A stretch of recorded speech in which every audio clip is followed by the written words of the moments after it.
നമസ്കാരം. പ്രതിപക്ഷ നേതാവ് വി.ഡി. സതീശനെയും കോൺഗ്രസ്സുകാരെയും UDF-കാരെയും ഒക്കെ കാണുമ്പോൾ കുറച്ചു കാലമായിട്ട് നാട്ടുകാർ ഒരു ചോദ്യം ഇടക്കിടക്കെ ചോദിക്കുന്നുണ്ട്. അന്ന് പ്രഖ്യാപിച്ച വയനാട്ടിലെ വീടെവിടെ എന്ന്. എപ്പോഴോ എന്തോ വാഗ്ദാനം കൊടുത്തു എന്ന് വെച്ച് ഇങ്ങനെ ഇടക്കിടക്ക് ചോദിക്കാൻ പാടുണ്ടോ? എന്ത് പരിപാടിയാണ്? അവരാണെങ്കിൽ കടക്കുപുറത്ത് എന്ന ഗംഭീര മുദ്രാവാക്യമൊക്കെ ഇട്ട് കാലിപ്പിൽ തെരഞ്ഞെടുപ്പിൽ ഒരു 100+ സീറ്റ് കിട്ടാനായി പണിയെടുക്കുകയാണ്. അപ്പോൾ ചോദിക്കാം വീടെവിടെ എന്ന്. പക്ഷേ ചോദിക്കുന്ന ആളുകൾ ഒരു കാര്യം മറന്നു. ആരോടാ കളി? സതീശേട്ടനോടാണ് കളി എന്ന കാര്യം. മൂപ്പരൊരു ഉഗ്രൻ മറുമരുന്ന് കണ്ടുപിടിച്ചു. നൽകിയ വാഗ്ദാനങ്ങളെപ്പറ്റി ഇനി ആരും ചോദിക്കില്ല എന്ന് വരുത്തി തീർക്കും വിധത്തിൽ ഉഗ്രനൊരടി. കനകോലു അടിച്ചുകൊടുത്ത ഒരു ഡയലോഗാണെന്നൊക്കെ ശത്രുക്കൾ പറയുന്നുണ്ട്. എന്തായാലും പ്രതിപക്ഷ നേതാവ് അത് തട്ടിവിട്ടു.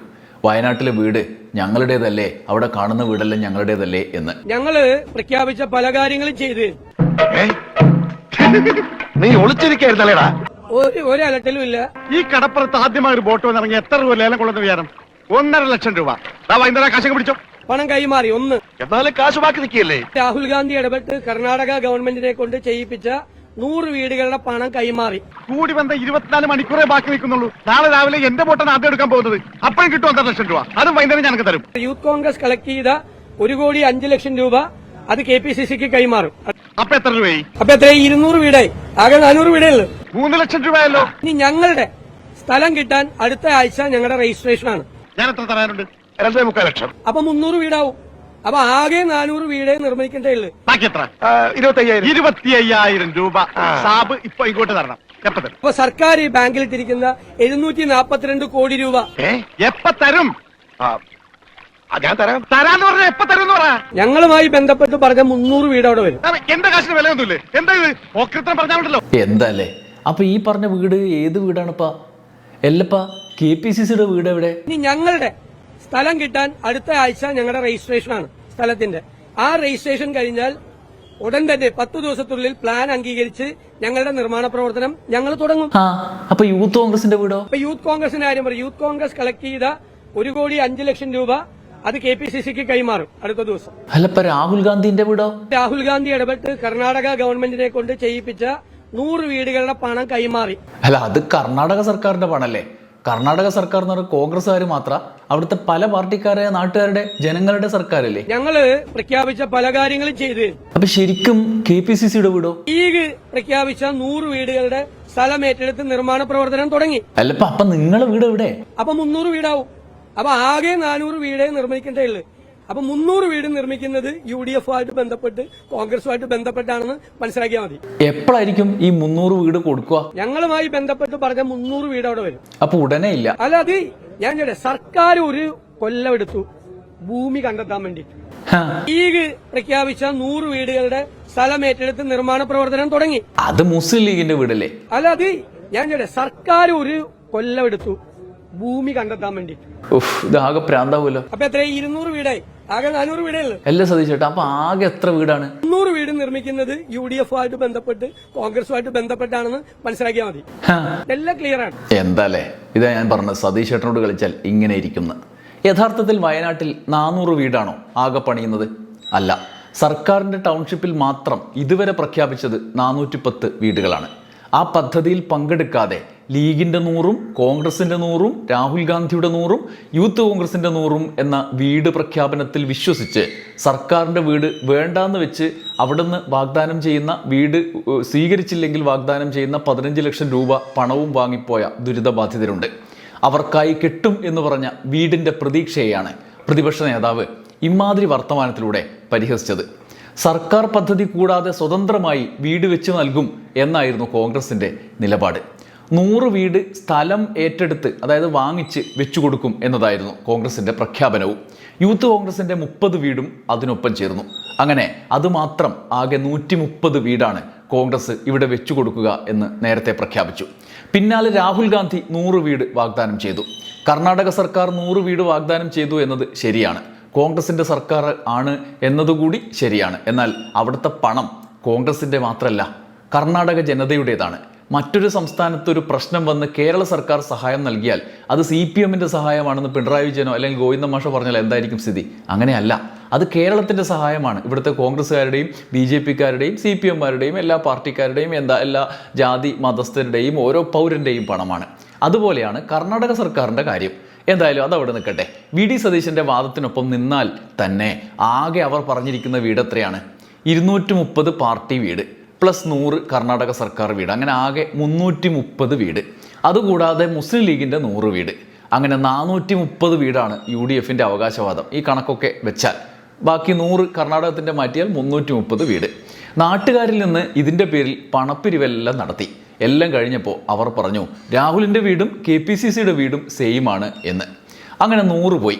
അതിനിടെ യൂത്ത് കോൺഗ്രസ് പ്രസിഡന്റ് തട്ടിപ്പിലും ഗർഭഛിദ്രത്തിലും ഒക്കെ പെട്ട് പെരുവഴിയിലായി. 30 വീടാണല്ലോ അവർ പറഞ്ഞിരുന്നത്. പുതിയ പ്രസിഡന്റാണെങ്കിൽ അത്തും പുത്തും തിരിയാത്ത അവസ്ഥയാണ്.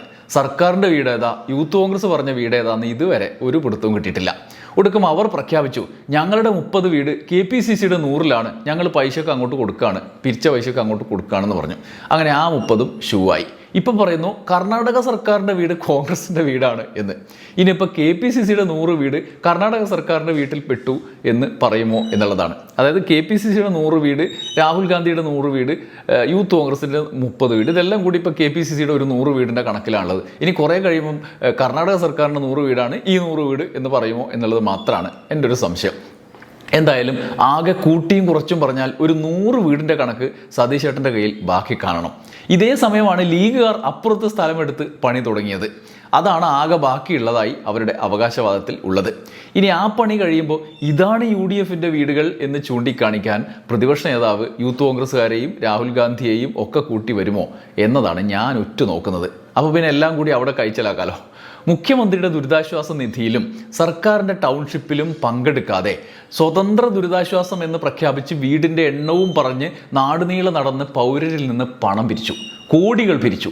KPCC ഒരു ഭാഗത്ത് പിരിച്ചു, യൂത്ത് കോൺഗ്രസ് വേറെ ഭാഗത്ത് പിരിച്ചു, ഇറങ്ങി അങ്ങ് പിരിച്ചു. മൊബൈൽ ആപ്പ് ഉണ്ടാക്കി പിരിച്ചു, ഓൺലൈനായി പിരിച്ചു, GPay വഴി പിരിച്ചു. അങ്ങനെ KPCC പിരിവ് ഗംഭീരാക്കി. അത് കഴിഞ്ഞ് യൂത്ത് കോൺഗ്രസ് വേറെ വഴിക്ക് പിരിച്ചു. മുസ്ലിം ലീഗ് പിരിച്ചു. മുസ്ലിം ലീഗ് വീട് ഏതായാലും വെക്കുന്നുണ്ടെന്നാണല്ലോ പറയുന്നത്. മുഖ്യമന്ത്രിയുടെ ദുരിതാശ്വാസ നിധിയും സർക്കാർ ദുരിതാശ്വാസവും തട്ടിപ്പാണെന്ന പ്രചരണവും പറഞ്ഞ് ആളുകളെ അത് വിശ്വസിപ്പിച്ച് പാവപ്പെട്ട മനുഷ്യരുടെ അധ്വാനത്തിൻ്റെ പങ്ക് വിഹിതം പറ്റി ഒടുക്കം പറയുന്നത് എന്താണ്? ഇപ്പം നമ്മൾ കേട്ട വർത്താനം. കേരളം കണ്ട ഏറ്റവും വലിയ കബളിപ്പിക്കലാണ്, ചരിത്രത്തിൽ കേരളം കണ്ട ഏറ്റവും വലിയ കബളിപ്പിക്കലാണിത്. വി.ഡി. സതീശൻ്റെ പ്രസ്താവന ആ കബളിപ്പിക്കലിൻ്റെ ന്യായീകരണമാണ്. നാട്ടുകാരിൽ നിന്ന് പണവും പിരിച്ച് വാഗ്ദാനവും നൽകി ദുരിതബാധിതരിൽ ഒരു വിഭാഗത്തെ തെരുവിലേക്ക് ഇറക്കി വിട്ട് അവിടുത്തെ വീട് വേണ്ട, ആ പൈസയും ഈ വീടും കിട്ടുമെന്നുള്ള പ്രതീക്ഷയിൽ ദുരിതബാധിതരിൽ ഒരു വിഭാഗത്തെ തെരുവിലേക്ക് ഇറക്കി വിട്ടു. ഒടുക്കം ഞങ്ങളുടെ വീട് അത് സർക്കാരിൻ്റെ വീടാണ് എന്നും പറഞ്ഞ് നടക്കുകയാണ്. അപ്പോൾ പിരിച്ച പണം എവിടെയെന്ന് ചോദിക്കുമ്പോൾ കർണാടക സർക്കാരിൻ്റെ വീട് ഞങ്ങളുടേതാണ് എന്ന് പറയുക. പിടിക്കപ്പെടും എന്നായപ്പോൾ എല്ലാ വീടും ഞങ്ങളുടേതാണ്, എല്ലാം ഞങ്ങളാണ് വെച്ചു കൊടുക്കുന്നത് എന്ന് തട്ടിവിടുക.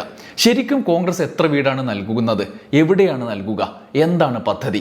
തെരഞ്ഞെടുപ്പ് വരുമ്പോൾ പിരിച്ച പണത്തെപ്പറ്റി ജനം ചോദിക്കും എന്നതുകൊണ്ട് പുതിയൊരു സിദ്ധാന്തം കനകോലു തിയറിയിൽ ബുദ്ധിപൂർവ്വം പ്രതിപക്ഷ നേതാവ് അങ്ങ് അവതരിപ്പിച്ചു. ഒരു ഡയലോഗ് തട്ടിവിട്ടു. എല്ലാം സമാധാനമായി എന്ന വിചാരത്തിലേക്ക് എത്തി. അതും കഴിഞ്ഞ് ടി സിദ്ദിഖിനെ സർക്കാരിൻ്റെ ടൗൺഷിപ്പിലേക്ക് സന്ദർശനത്തിനും പറഞ്ഞയച്ചു. എന്നിട്ട് പണിയെല്ലാം വേഗം തീർക്കണം എന്ന് സിദ്ദിഖ് അവിടെ പോയി നിർദ്ദേശിച്ചു അത്രേ.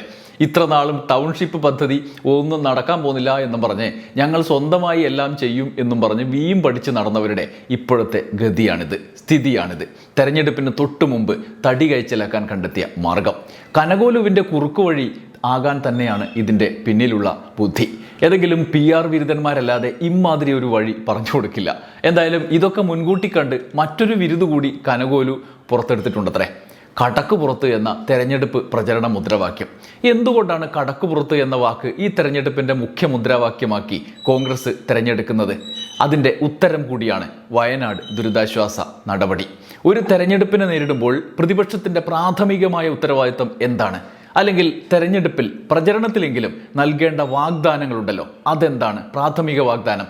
ഭരണത്തിൽ അതൃപ്തരായ ജനതയെ കൂടെ നിർത്തുക, അവരെ ആശ്വസിപ്പിച്ച് പ്രതീക്ഷ നൽകി കൂടെ നിർത്തുക, അതിനനുസരിച്ച് വർത്തമാനം പറയുക എന്നതാണ്.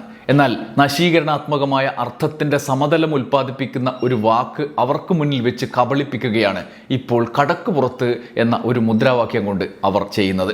പിണറായി വിജയൻ മാധ്യമപ്രവർത്തകരോട് പണ്ട് പറഞ്ഞ വാക്കായിട്ടാണ് മലയാളിയുടെ മുന്നിൽ ആ വാക്ക് നിൽക്കുന്നത്. അതിങ്ങനെ ഉയർന്നു നിൽക്കാൻ കാരണം തന്നെ ആ നിഷേധവാക്കിനോട് ഒരു വലിയ വിഭാഗം മനുഷ്യർക്ക് വിയോജിപ്പുണ്ട് എന്നതുകൊണ്ട് കൂടി ആയിരിക്കുമല്ലോ. ആ പറഞ്ഞതിൻ്റെ ന്യായാന്യായം അതെന്തോ ആവട്ടെ. എന്നാൽ ഒരു പ്രതിപക്ഷം വരുന്ന 5 വർഷം ജനങ്ങൾക്ക് എന്ത് പ്രതീക്ഷയാണ് നൽകുക എന്ന് ചോദിക്കുമ്പോൾ അവർ പറയുകയാണ് കടക്ക് പുറത്താണ് മുദ്രാവാക്യം, ഞങ്ങൾക്ക് വോട്ട് ചെയ്യണം എന്ന്. എന്താ അല്ലേ, ഒരു പ്രതിപക്ഷം അതാണോ ജനങ്ങളോട് പറയേണ്ടത്? അത് കേട്ടാണോ വോട്ട് ചെയ്യേണ്ടത്? ഇത് ചോദിക്കുമ്പോൾ അതിൻ്റെ പേരിൽ കനകോലുവിനെ വിമർശിക്കുന്നേ എന്ന് വിലപിക്കാൻ മൗസംഖികളുടെ സംഘവും അവരുടെ ചാനലുകളിലൊക്കെ ഇറങ്ങിത്തിരിച്ചിട്ടുണ്ട്. എന്തായാലും കടക്കുപുറത്ത് എന്ന് പറയുമ്പോൾ വയനാട്ടിൽ ദുരിതത്തിലായ ജനതയെ അകത്ത് കിടത്തും എന്ന് പറഞ്ഞ് വീട് വെച്ചു കൊടുക്കാൻ എന്ന് പറഞ്ഞ് നാട് നീളെ പിരിച്ച കോടികൾ എവിടെ എന്ന ചോദ്യം ഉയരുന്നുണ്ട്.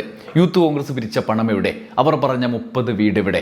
KPCC പിരിച്ച പണം എവിടെ? ഒന്നുമില്ലെങ്കിൽ പിരിക്കാൻ ഉപയോഗിച്ച ആപ്പിൻ്റെ സ്ക്രീൻഷോട്ടെങ്കിലും എവിടെ? അവർ വെച്ചുകൊടുക്കും എന്ന് പറഞ്ഞ 100 വീട് എവിടെ? രാഹുൽ ഗാന്ധി വാഗ്ദാനം ചെയ്ത 100 വീട് എവിടെ? ഈ 230 വീടിൻ്റെ കാര്യം ആദ്യം പറയണം. ഘടകകക്ഷികൾ ഓരോരുത്തരായി അവരവരുടെ ശക്തി കേന്ദ്രങ്ങളിൽ നിന്നടക്കം വയനാട് ദുരിതാശ്വാസത്തിനായി പിരിച്ച പണം എവിടെ എന്ന് പറയണം. കർണാടക ജനതയുടെ പണത്തിൽ നിന്ന് നൽകിയ 100 വീടിൻ്റെ പണം അത് സർക്കാരിന് ലഭിച്ചിട്ടുണ്ട് എന്ന് നമുക്കിപ്പോൾ വിശ്വസിക്കാം. അത് കോൺഗ്രസിൻ്റെ പണമാണ് എന്ന് പറഞ്ഞ് വിശ്വസിപ്പിക്കാൻ പ്രതിപക്ഷ നേതാവ് തലകുത്തി നിന്ന് ശ്രമിച്ചാലും ബുദ്ധിമുട്ടാകും സാർ. മുസ്ലിം ലീഗിൻ്റെ 100 വീട് ഉടൻ തീരുമെന്ന് അവർ പറയുന്നു. അങ്ങനെയാണെങ്കിൽ 330 വീടിൽ ആകപ്പാടെ 100 വീട്. ചുരുക്കത്തിൽ ഒരു സിനിമയിൽ ഇന്നസെന്റിന്റെ കഥാപാത്രം ചോദിക്കുന്നത് പോലെ കേരളത്തിലെ മനുഷ്യരെ വയനാടിൻ്റെ പേരും പറഞ്ഞ് നല്ലോണം പറ്റിച്ചില്ലേ എന്നുള്ള ചോദ്യം ചോദിക്കേണ്ടി വരും. എന്നിട്ട് അവർ പറയുകയാണ് കടക്ക് പുറത്ത് എന്ന്. അപ്പോൾ എല്ലാം വ്യക്തമാണ്.